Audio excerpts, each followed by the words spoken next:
ময়না, আমি তোমাকে আজকে একটি গল্প শোনাবো। গল্পের নাম হচ্ছে চিল ও বিড়াল। লেখক হালিমা খাতুন।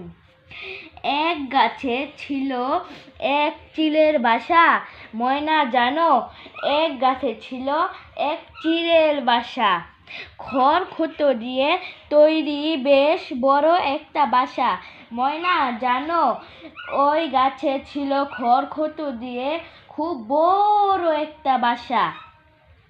বাসায় থাকতো বাবা চিল, মা চিল আর 3টি বাচ্চা। জানো ময়না, ওই বাসায় থাকতো বাবা চিল, মা চিল আর 3টি বাচ্চা।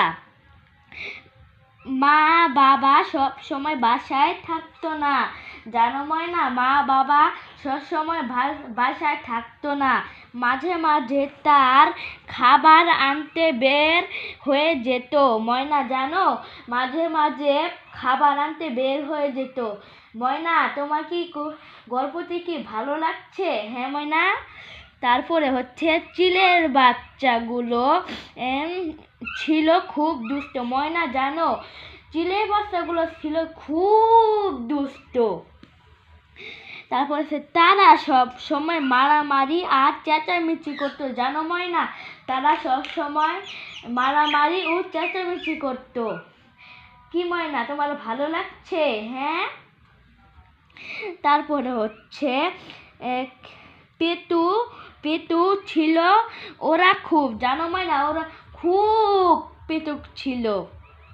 তারপর হচ্ছে খাওয়ার জন্য ওরা রাত দিন চেঁচি করতো। জানো ময়না, তারা খাওয়ার জন্য রাত দিন চেঁচি করতো।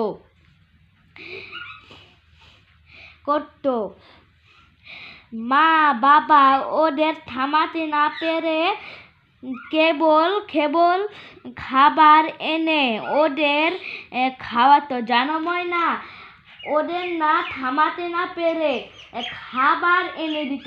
জানো ময়না, ওরা খুব দুষ্ট ছিল।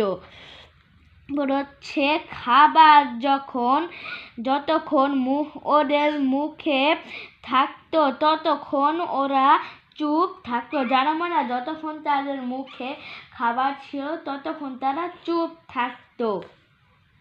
তারপর সেই খাবার ফুরিয়ে গেলে মারামারি আর চেঁচামেচি শুরু করতো। জানো ময়না, তারা খাবার ফুরিয়ে গেলে চেঁচামেচি ও মারামারি শুরু করতো।